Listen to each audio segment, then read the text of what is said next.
தற்போது திமுகவினுடைய கொள்கை பொறுப்பு செயலாளர் சட்டமன்ற உறுப்பினர் எழிலரசன் அவர்கள் நம்மோடு இணைந்திருக்கிறார். வணக்கம் எழிலரசன். வணக்கம், சொல்லுங்க. 2025 கிட்டத்தட்ட 2026 எலெக்ஷனுக்கான வேலையை மொத்தமா ஒரு வருஷம் ஃபுல்லா பார்த்துருப்பீங்க போல. பாரிகார்த்திக் சொல்றதெல்லாம் பார்த்தா வீடு வீடா பூத்தா எப்படியாவது போய் இந்த ஆட்சியை தக்க வைத்தே தீர்வதுன்னு ஒரு கடுமையான உழைப்பை போட்டிருக்கீங்க. இந்த தொடர்ச்சியாக யூனியன் கவர்மெண்டோட அப்படி மோதிக்கிட்டே இருக்கீங்களே, அடுத்தடுத்து உங்க மாநில அமைச்சர்கள் கைதாகிற ஊழல் புகார்ல அமலாக்கத்துறை சுற்றி வளைக்கிற சாத்தியக்கூறுகள் இருக்குன்னு சொல்றாங்க.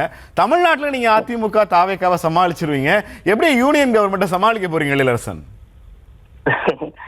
நீங்க இன்னும் தமிழ்நாட்டுல இருக்க மக்கள் எல்லாம் பாஜகவை பார்த்து அச்சப்படுகிறார்களா அல்லது பாஜகவை ஏற்றுக்கொண்டு இருக்கிறார்களா என்ற எண்ணம் இருக்கு அவங்களுக்கு. இன்னும் பூச்சாண்டியை பார்த்தா எப்படி மக்கள் பயப்படுவாங்களோ அது மாதிரி மதவெறியை தூண்டி அரசியல் நடத்துகிற பாஜகவை தமிழ்நாடு என்றைக்கும் ஏற்றுக்கொள்ளாது. அதில் என்றைக்கும் அவர்களுக்கு விருப்பம் இல்லை. நீங்களே சொன்னீங்க, தமிழ்நாட்டுல அதாவது எப்படியும் நீங்க ஒரு ஆண்டு காலமா நாங்க எவ்வளவு கடுமையா பணியாற்றுறோம்னு சொன்னீங்க. சொல்லிட்டு ஒரு வார்த்தை சொன்னீங்க, பாஜகவை ஒன்றிய அரசை எதிர்க்கிறீங்களே, அதனால உங்க அமைச்சர்கள் எல்லாம் கைது செய்யப்படுவார்களா, அமலாக்கத்துறை மூலமா கைது செய்யப்படுகிற அச்சுறுத்தல்லாம் இருக்கே அப்படின்றீங்க. அப்ப பாஜகவால இது போன்ற பொய் புகார்களை வைத்து அச்சுறுத்துறதுக்கு மட்டும்தான் அவங்களுக்கு அரசியல் அப்படின்றத நீங்களே சொல்லியிருக்கதான் நான் கருதுறேன். அதனால ஒன்றிய பாஜக அரசுடைய அரசியல் போக்கு எப்படின்னா, ஒவ்வொரு அரசியல் கட்சிகளையும் அடிமைப்படுத்துவதும், இப்ப எப்படி அதிமுகவை இங்க துண்டாடி வச்சிருக்காங்களோ அது மாதிரி ஒரு அரசியலை செய்து கொஞ்சம் கேசஸ் வச்சுட்டு மிரட்டுறது, இது போன்ற ஒரு அரசியலை மட்டுமே வைத்து ஒவ்வொரு மாநிலமா பிடித்து கொண்டு இருக்கிற ஒரு காலத்தில் திமுகன்ற ஒரு பெரிய ஆலமரம் இங்க இருக்கு. இதெல்லாம் சாதாரண இந்த காற்றுக்கெல்லாம் அசையாது.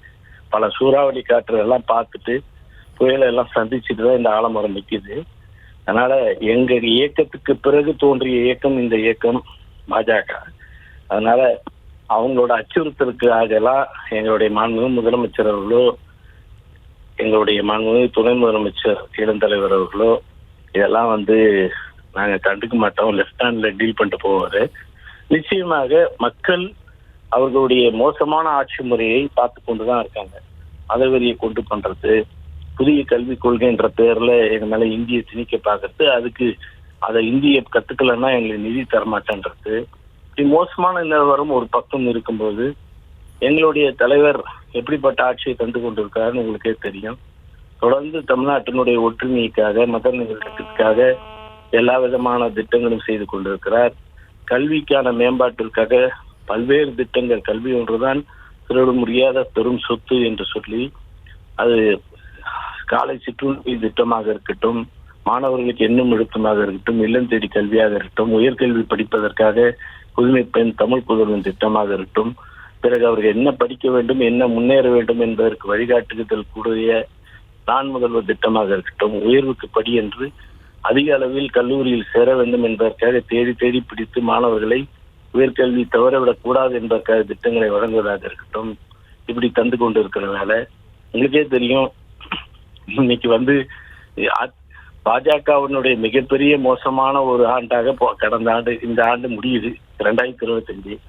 ஏன்னா அவங்க செஞ்சிருக்க விஷயங்கள்ல இந்திய துணை கண்டத்துக்கு எவ்வளவு பெரிய மோசமான அதலபாதாளத்துக்கு கொண்டு போற திட்டமாக 100 நாள் வேலை வாய்ப்பு திட்டம்ன்றது கிராமப்புறத்து ஏழை எளியோருக்கு தருகிற திட்டத்தை ஒரு மேக்ரோ எக்கனாமிக்ஸ் சொல்ற மாதிரி பொருளாதாரத்தை கடைக்கோடி கொண்டு செல்ற திட்டத்தை மகாத்மா காந்தி அவர்கள் பெயரில் இருப்பதை பெயரையும் மாற்றுவது மட்டுமல்ல, அந்த திட்டத்தின் நோக்கமான அடித்தட்டு மக்களை உயர்த்துவதை விட அவர்களை அடிமைப்படுத்துவதில் தான் நோக்கமாக இருக்கிறார்கள் என்பதை காட்டுகிறது. அதுவும் குறிப்பாக முதலமைச்சர் அவர்கள் 2 நாட்களுக்கு முன்பாக குறிப்பிட்டு சொன்னதை போல பெண்கள் தான் 86% பேர்கள் 100 நாள் வேலையில் பயன்பெற்று வருகிறார்களே, அந்த பெண்களுடைய நலனில் அவர்களுடைய முன்னேற்றத்தில் அக்கறை இல்லாத பாஜகவை பற்றி நீங்கள் யோசித்து பாருங்கள் என்று சொல்லியிருக்கிறார்.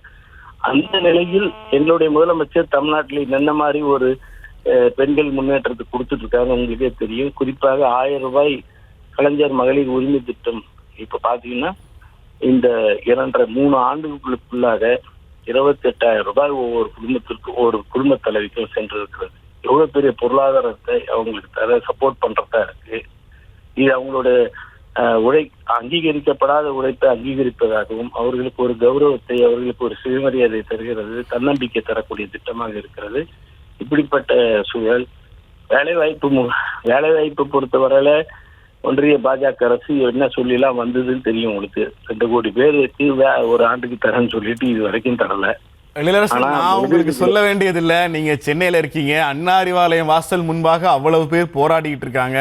அரசு ஊழியர்கள், ஆசிரியர்கள், தூய்மை பணியாளர்கள்னு எலெக்ஷன் நெருங்குகிற போது இந்த அரசை சுற்றி, கோட்டையை சுற்றி அரசு அந்த தன்மைக்குள்ள போகல. இல்ல இந்த தனிப்பட்ட போராட்டங்களோட தன்மைக்குள்ள போகல. அரசு ஊழியர்கள் இல்லைங்க, அரசு ஊழியர்கள் சொல்லிட்டீங்கனாலே அவங்க வேலையில இருக்காங்கன்னு அர்த்தம்.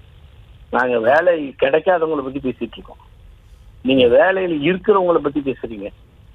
நீங்க நாங்க வேலையில இருக்கிறவங்களுக்கு நீங்க கொடுத்த வாக்குறுதியை பத்தி பேசுறோம். இல்ல வாக்குறுதிகள் என்னன்னு உங்களுக்கே தெரியும். என்ன சம்பளம் குறைவா உங்களுக்கு? அதை பற்றி இல்ல, ஓய்வூதிய குறித்த விஷயங்களை பத்தி பேசல. நீங்க இப்படி பொறுப்பு இல்லாம பேசக்கூடாது. எதிர்க்கட்சியா இருக்கிற போது நான் இதை நிறுத்திட விரும்புறேன். அதிமுக ஆட்சியில அரசு ஊழியர்கள் போராடுகிற போது எதிர்க்கட்சி தலைவராக மு.க. ஸ்டாலின் கலந்து கொண்டு பழைய ஓய்வூதிய திட்டத்தை நாங்க உங்களுக்கு கொண்டு வருவோம்னு உறுதிமொழி கொடுத்தது நீங்க தான்.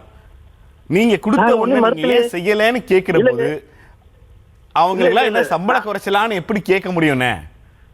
நான் அப்படி சொல்லியே, நீங்க என்ன கேட்டுக்கணும், புரிஞ்சுக்கணும். நீங்க வேலை வாய்ப்பை தராததை பத்தி பேசுறதுக்கு தயாரா இல்ல. ஆனா வேலை வாய்ப்பு இருக்கிறவங்களை பத்தி பேசுறீங்க. அவங்களுக்கு அடுத்த ஓய்வூதியத்தை பத்தி பேசுறதுக்குன்றதுக்கு தனி விஷயம். வேலையை பெறாம இருக்கிற இளைஞர்களை பத்தி பேச மாட்டீங்க.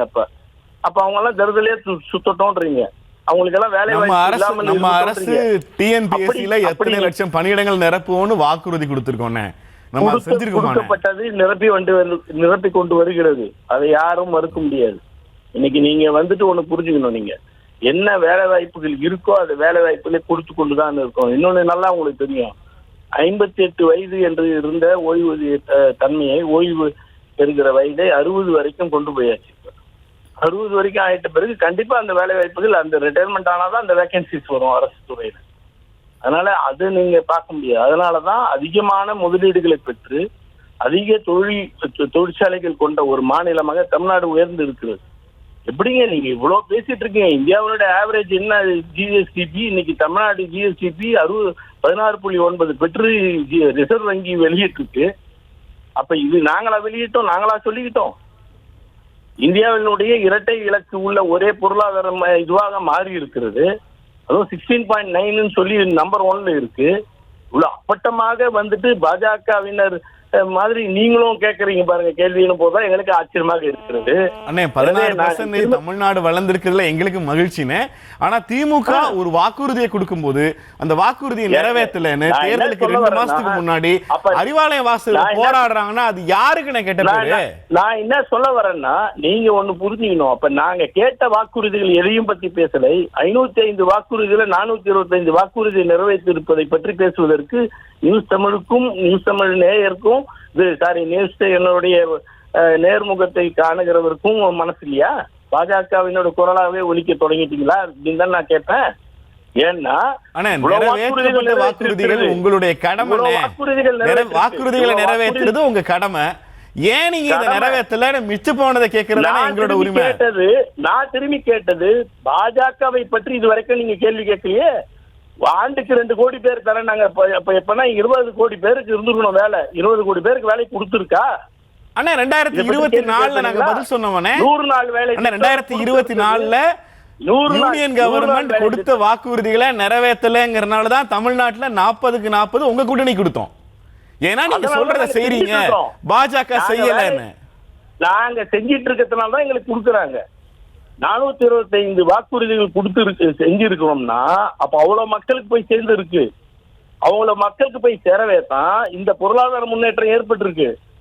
வேலை வாய்ப்புகள் அதிகரித்து இருக்கு. 30 லட்சம் பேருக்கு மேல இப்ப வேலை வாய்ப்பு கூடுதலா இருக்கு. 10 லட்சம் கோடி வந்துட்டு வளர்ச்சிக்கு வந்திருக்கு. இப்ப முதலீடுகள் வந்துட்டு உங்களுக்கு எந்த அளவுக்கு வந்திருக்கு உங்களுக்கு தெரியும். அதே போல பெண்களுக்கான முன்னேற்றத்துக்கான திட்டங்கள் இருக்கு. கல்வி மேம்பாட்டிற்கான திட்டங்கள், வேலை வாய்ப்புக்கான திட்டங்கள், விவசாயிகளுக்கான திட்டங்கள், எல்லா துறைக்கும் திட்டங்கள் கொடுத்து முன்னேற்றி கொண்டு இருக்கிற வேளையில் நீங்கள் கேட்க வேண்டிய கேள்வியை ஏன் இன்னொரு பக்கம் கேட்கவில்லை என்பதுதான். 100 நாள் வேலை திட்டம்ன்றது என்னங்க, அதை முடக்கிறது சாதாரண விஷயமா? அத்தனை பேரும் மக்கள் மடங்கி போயிருக்கிற அளவுக்கு ரொம்ப மோசமான நிலைமையை உருவாக்கி இருக்கு. அதுக்கு அந்த திட்டத்தை முடக்கி போட்டதை பற்றி இதுவரைக்கும் பேசல. ஜிஎஸ்டி வரியில தர வேண்டிய எங்களுக்கான ஒதுக்கீட்டை ஒழுங்கா தரல. இந்தியாவில் அதிக ஜிஎஸ்டி வரி செலுத்துற தமிழ்நாட்டிற்கு 56,000 கோடி, கம்மியா கொடுக்கிற உத்தரப்பிரதேசத்துக்கு 2.3 லட்சம் கோடி.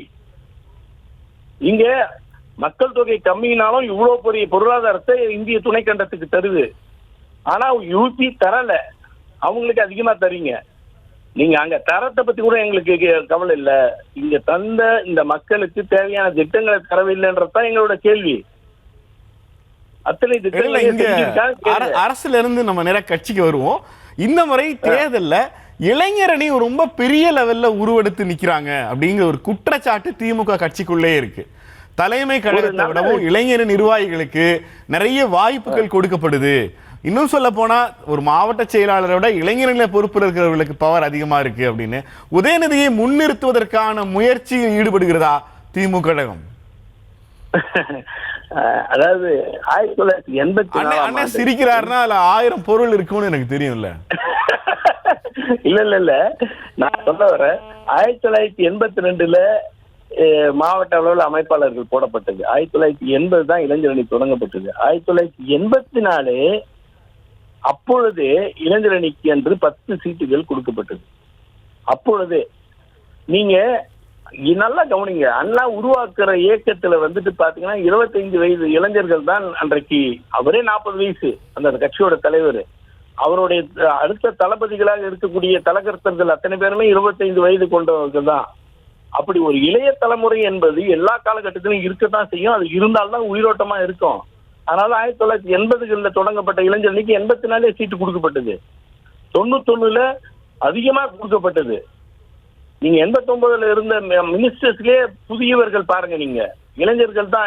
இன்னைக்கு நேரு அண்ணன், அன்னைக்கு மூத்தவர், இன்னைக்கு நேரு அண்ணன், அன்னைக்கு என்ன வயசு அவருக்கு? 1989 பொன்முடி அண்ணன், ஐ பெரியசாமி அவர்கள், இப்படி பெரிய பட்டியலே இருக்கு. இவங்க எல்லாருமே வந்துட்டு இளைய சமுதாயத்தை சேர்ந்தவங்க தான். அதை தொடர்ந்து 96ல வரும்போது 93ல மிகப்பெரிய பிளவுன்னு சொன்ன போது அது உடைத்தெறிந்து காட்டியது இளைஞர்கள் எங்களோட இருக்கிறார்கள் என்பதை காட்டுகிற இயக்கமாக தான் இருந்திருக்கிறது. அதை வென்று காட்டி இருக்குது. அன்னைக்கும் இதே குற்றச்சாட்டை வச்சாங்க. அன்னைக்கு இன்னைக்கு இருக்கிற தலைவர் பேரை சொல்லி கேட்டாங்க, அவரை முன்னிறுத்துவதற்காகவா என்று. அப்படி கிடையாது. ஒவ்வொரு முறையும் எல்லா காலகட்டத்திலும் மூத்தவர்களுக்கும் இளையவர்களுக்கும் பகிர்ந்தளிக்கக்கூடிய தன்மை உண்டு. ஒண்ணு, அப்படி வழங்குகிறது என்று சொன்னால் அங்க இளைஞர்கள் அதிக அளவில் இருக்கிறார்கள் என்று அர்த்தம். 2, 3வது, அப்படி இருந்தால்தான் அந்த இயக்கம் உயிரோட்டமாக இருக்கிறது என்பது அர்த்தம். இங்க யாரையாவது மூத்தவர்களை ஒதுக்கிவிட்டு இளையவர்களுக்கு மட்டும் வாய்ப்பு அப்படின்றதோ, இளையவர்களுக்கு முக்கியத்துவம் கொடுக்கிறார்கள் என்பதோ தவறான போக்கு. அப்படி அல்ல. நீங்க உங்களுக்கு தெரியாத அரசியல் நீங்க அதை எப்படி கொண்டு வந்து நிறுத்திருக்கீங்கன்னு மட்டும் பாருங்க. இப்போ இந்த 2026 தேர்தலில் நிறைய இளைஞர்களுக்கு வாய்ப்பு கொடுக்கணும்னு ஒரு குரல் இருக்கு. வாய்ப்பு கொடுப்பீங்கன்னு வச்சுக்குவோம். இந்த வாய்ப்பு எந்த மூத்தவரிடமிருந்து அந்த தொகுதியை பறித்து விட்டு கொடுக்கப்படுகிறது ஒரு கேள்வி வரும்லனே? இல்ல, நீங்க சொல்ற விஷயத்த 100க்கு 100 நான் மறுக்கிறேன்றதை விட சரியான விளக்கம் கொடுக்க விரும்புறேன். யாரோடைய தொகுதியோ பறித்து கொடுப்பதில் யாருக்கும் ஆர்வம் இருக்காது இயக்கத்தில். யார் சரியாக இருக்கும் என்று கருதி கொடுப்பதில் தான் தலைமை பார்க்கும். 1. 2வது, என்ன சூழல் அங்க இருக்கிறதோ அதை கருத்தில் கொண்டுதானே தவிர யாரோ ஒருத்தர் கொடுத்தே ஆகணும்னு ஒருத்தர் பறித்து கொடுக்கவே கண்டிப்பாக கழக தலைவர் முற்பட மாட்டார். உறுதியாக நிற்பார். யார் உழைத்தவர்களோ அவர்களை கண்டிப்பாக கைவிடாமல் அவர்களையும் அதே போல இளையவர்களுக்கும் கொடுத்துத்தான் அடுத்த தலைமுறையை உயர்த்த வேண்டும் என்பதுதான் நோக்கமாக இருக்குமே தவிர யாரோ ஒருத்தர் கண்டிப்பா பறித்துலாம் இருக்காது. நாங்க இப்ப 125 இருக்கோம். எங்களுடைய இலக்கு 200 சில்லறை இருக்கு, 234. கண்டிப்பா இப்ப இருக்கிற எம்எல்ஏஸ்ல கொஞ்சம் முடியாம வயதானவங்களா இருந்து அவங்களுக்குன்னு வாய்ப்புகள் இல்லைன்னாலும் மீதி இருக்கக்கூடிய மற்ற தொகுதிகள் எல்லாமே நமக்கு வாய்ப்புகள் இருக்கு இல்லையா? யாரையும் பறித்து கொடுத்ததா மாறாது இல்ல. 125 கடந்து நன்றி. 2026 உங்களுக்கு இருக்கும். நன்றி. 2026 உங்களுக்கும் திமுகவுக்கும் சிறப்பானதாக அமைய நியூஸ் தமிழ் சார்பாக எங்களது மனமார்ந்த வாழ்த்துக்கள். நன்றி. அனைவருக்கும் ஆங்கில புத்தாண்டு, தமிழ் புத்தாண்டு வாழ்த்துக்கள். நன்றி.